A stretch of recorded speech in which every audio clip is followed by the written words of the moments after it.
Fidèles auditeurs et auditrices de la radio Notre-Dame de Kaya, je suis très ravi de vous retrouver à la faveur de cet enseignement sur la Semaine Sainte dans laquelle nous sommes.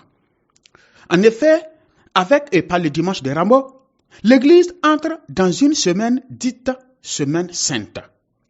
C'est la semaine qui va du dimanche de Rameaux au dimanche de Pâques. Et au cours de cette semaine, on fait mémoire des derniers jours de la vie de Christ, de son dernier repas avec ses apôtres, de sa passion, de sa mort et de sa résurrection. En effet, c'est à travers la lumière de ces célébrations que nous comprenons mieux les mystères de Pâques. La fête de Pâques, faut-il le rappeler, est la toute première fête que célébraient les chrétiens et l'Église, avant que viennent les autres fêtes comme Noël, Ascension, Pentecôte, Assomption de la Bienheureuse Vierge Marie, la Toussaint et bien d'autres fêtes encore. Bref, la fête de Noël n'est ni la première fête, ni la plus grande fête de l'Église et des chrétiens, mais bien la Pâques. La Semaine Sainte commence donc par et avec le dimanche des Rameaux. Et le dimanche des Rameaux, comme je l'ai déjà dit dans un de mes enseignements, nous rappelle l'entrée triomphale de Jésus à Jérusalem, tel un souverain qui entre dans sa capitale sous les acclamations nourries de ses sujets avec joie, des chants et des danses. Mais, étant donné que la royauté du Christ n'est pas de ce monde, il n'est pas entré à Jérusalem pour régner.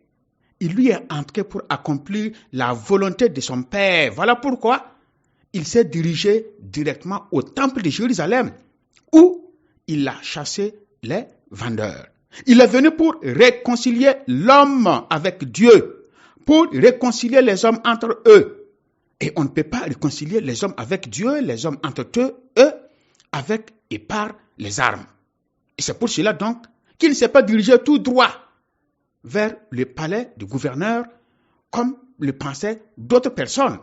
Non, Jésus est entré à Jérusalem pour accomplir la volonté de son Père, qui est de souffrir la passion, mourir sur la croix et ressusciter pour le salut des hommes et le pardon de leurs péchés.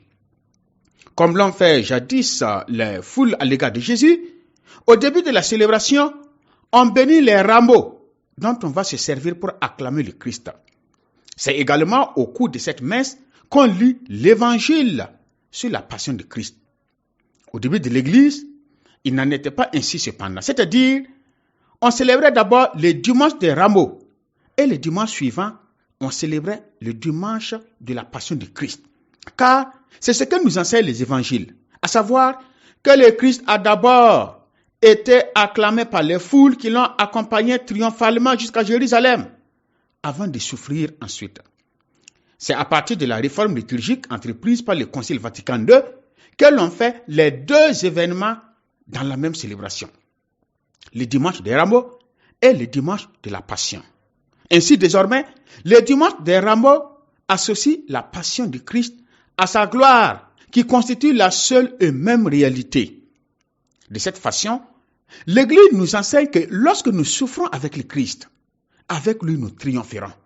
Lorsque nous sommes dans l'épreuve avec le Christ, avec lui nous remporterons la victoire, nous régnerons. Pensons donc à la joie, à la gloire, à la victoire, lors de nos moments de tristesse, d'angoisse, de souffrance, d'épreuve, de détresse, d'échec, d'humiliation.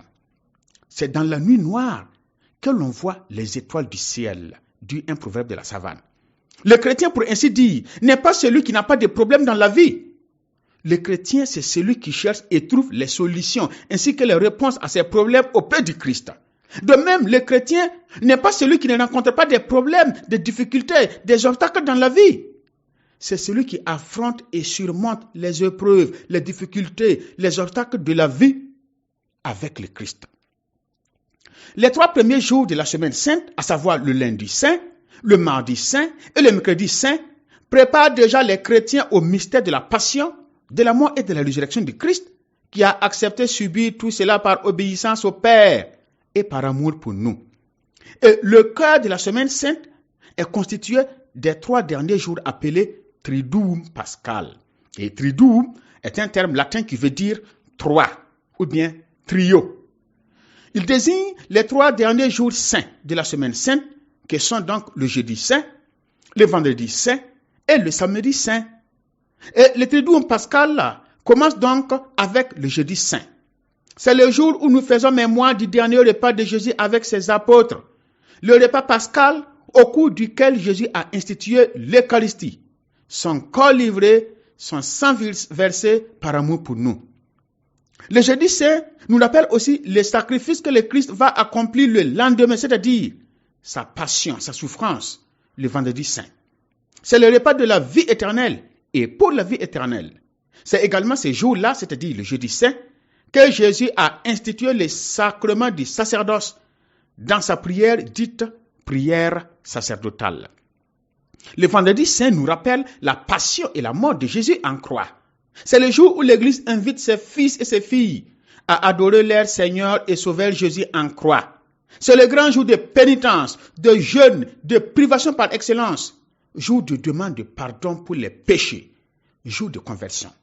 Ainsi, ces jours-là, les chrétiens entrent au-dedans d'eux-mêmes, surtout au-dedans de leur cœur, de leur vie, pour s'associer au Christ dans sa souffrance, dans sa passion et dans sa mort.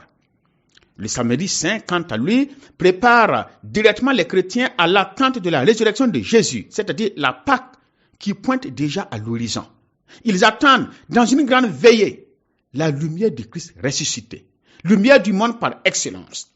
Pour ce faire, ils abandonnent tout sommeil, s'associent dans la prière, l'écoute de la parole de Dieu, attendant que s'élève sur eux et sur le monde la lumière de la résurrection. Voici le symbolisme ainsi que la signification de la vigile ou encore de la veillée pascale de la nuit du samedi saint. Je disais que le cœur même de la semaine sainte est le Triduum pascal constitué du jeudi saint, du vendredi saint et du samedi saint. Chaque jour du Triduum pascal a une prière qui lui est propre et spécifique. Et l'Église exhorte vivement ses fils et ses filles à y prendre part là où se font ces prières et bien sûr dans la mesure de leurs possibilités. Mais c'est une forte recommandation. C'est pour cela que ces prières sont placées dans la matinée pour permettre au plus grand nombre d'y prendre part. Ce sont des prières qui nous préparent au mystère de Pâques. Le jeudi saint a un office du matin. Il y a la messe le soir et la journée se clôture par l'adoration de Jésus dans les très saints sacrements de l'autel jusqu'à minuit, heure à laquelle il a été arrêté par les gardes du grand prêtre au jardin des Oliviers. Le vendredi saint a également un office, c'est-à-dire une grande prière le matin. Et dans la journée, on célèbre le chemin de croix au moment propice. Je dis bien au moment propice, c'est-à-dire au moment qui convient à la communauté, en fonction de son contexte.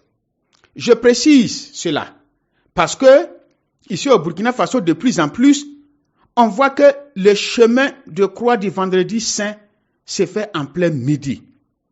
Je n'en suis pas contre. Ce n'est pas mauvais en soi. Sans doute, on voudrait correspondre au moment de la passion du Christ. Mais l'Église ne nous y oblige pas.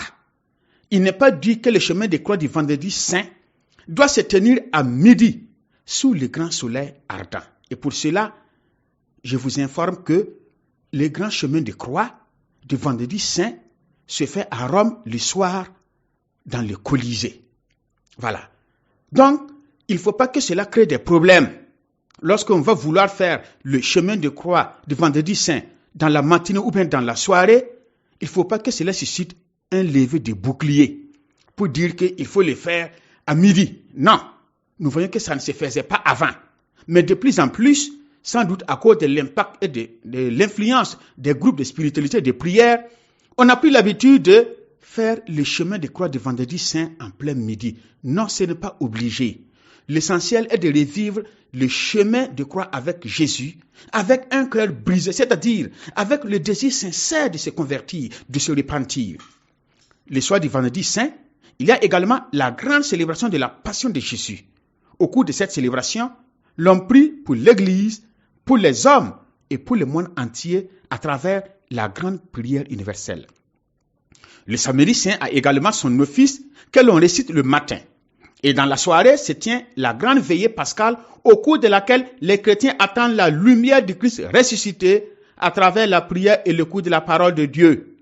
Et tout culmine avec et par le dimanche de Pâques, première et plus grande fête de l'Église et des chrétiens. Avec Pâques, nous reprenons le Gloria et l'Alléluia qui avaient été suspendus pour exprimer notre grande joie. À présent, abordons tour à tour chaque jour saint de la semaine sainte. D'abord, le jeudi saint. C'est ce jour que Jésus a institué le sacrement de l'Eucharistie. Mais cependant, sachons qu'au début de l'Église, même si les premiers chrétiens célébraient Pâques, il n'y avait pas encore le jeudi saint. Le jeudi saint est venu après. Le grand jour de la fête pascale était le samedi saint. C'est petit à petit que le jeudi saint est arrivé. C'était ces jours-là que l'on bénissait les huiles qui allaient servir à oindre les nouveaux baptisés. Le jeudi saint marquait la fin du carême et c'était ces jours-là qui étaient retenus pour le pardon des péchés. Et alors, les fidèles se préparaient pour la réception du sacrement de la réconciliation, du sacrement de pardon. Parce que la confession était donnée une fois pour toute la vie. Et il était donné une fois dans l'année. Pour dire qu'au début de l'Église, on ne pouvait pas recevoir le sacrement de la confession plusieurs fois. Non. On recevait la confession une seule fois et c'était fini. Et si après vous commettez des péchés mortels, vous mourrez dans vos péchés mortels. Et comme on ne pouvait plus recevoir le sacrement du pardon après, eh bien, les chrétiens repoussaient le sacrement de la confession. Conséquence, beaucoup mouraient dans leurs péchés mortels et ceux qui prenaient justement la confession, c'était les personnes âgées qui se sont dites, je suis au terme de ma vie, je pense que ici, l'année prochaine ou dans 2 ans, je vais mourir, je ne peux plus faire des péchés mortels, alors ils recevaient la confession. Donc, le jeudi saint était le jour réservé pour la réception du sacrement de réconciliation. C'était ce jour que l'on faisait mémoire du dernier repas de Jésus avec ses apôtres et l'institution de l'Eucharistie ainsi que le lavement des pieds des apôtres. Au début de l'Église, à Jérusalem et à Rome, on célébrait 2 messes le jour du jeudi saint. La première messe marquait la fin du carême et donc c'était la messe de fin de carême. Tandis que la seconde messe marquait le début des festivités de Pâques. Mais on en est venu à faire une messe unique le matin. Et progressivement, l'adoration est venue se substituer à la deuxième messe qui se célébrait le soir. On cherchait un endroit où déposer la réserve, c'est-à-dire le corps de Jésus, attendant le vendredi saint pour en consommer. Ce fut seulement en 1955 que le jeudi saint, avec sa liturgie que nous connaissons, pratiquons et célébrons aujourd'hui, a été institué, à savoir office de prière le matin, la messe le soir, suivi de l'adoration du Saint-Sacrement jusqu'à minuit, heure à laquelle Jésus a été arrêté. D'abord la prière du matin. La prière du matin du jeudi saint se fonde sur la passion et la mort de Jésus. Deuxièmement, la messe chrismale. C'est au jour de cette célébration que l'on bénit les saintes huiles. Mais en beaucoup d'autres endroits, cette messe est célébrée à un autre jour pour permettre aux prêtres et à beaucoup de prêtres d'y être présents.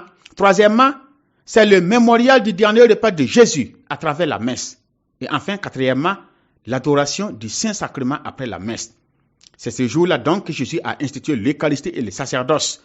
Ainsi, après la messe, l'on se retrouve pour adorer Jésus présent dans le très saint sacrement de l'autel, pour veiller avec lui jusqu'à son arrestation au jardin des Oliviers.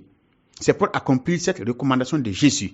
Veillez et priez afin de ne pas entrer en tentation. Après l'adoration, l'on cherche un endroit où l'on conserve le Saint-Sacrement pour le consommer le lendemain du vendredi saint. Le vendredi saint. Le vendredi saint nous rappelle la passion et la mort de Jésus. Au début de l'Église, le vendredi saint était appelé le jour de Pâques. Et le dimanche de Pâques, que nous célébrons aujourd'hui, était appelé jour de la résurrection. Mais à y voir de près, le vendredi saint et la fête de Pâques, c'est-à-dire les jours de la résurrection, c'est la même réalité, car il nous rappelle la victoire du Christ sur la mort. Mais au début, il n'y avait pas de prière le jour de vendredi saint. C'était seulement un jour de jeûne, un jour de privation et de pénitence. Ainsi, depuis la messe du jeudi saint jusqu'à la vigile pascale, c'est-à-dire jusqu'à la prière de la nuit de samedi saint, il n'y avait pratiquement rien, même pas de prière. Mais progressivement, il a été institué que le jour du vendredi saint, les fidèles pouvaient communier au corps du Christ, voilà, et au sang du Christ. Finalement, cela fut réservé aux prêtres seulement. C'est le pape Pie XII qui en est venu à instituer la prière du vendredi saint. Et dans la prière, il est possible aux fidèles de communier au corps du Christ que l'on a conservé la veille. La prière du vendredi saint est subdivisée en 3 grandes parties. D'abord, les lectures qui parlent du mystère de la passion du Christ et de sa Pâque. Et l'évangile est toujours celui de Saint Jean.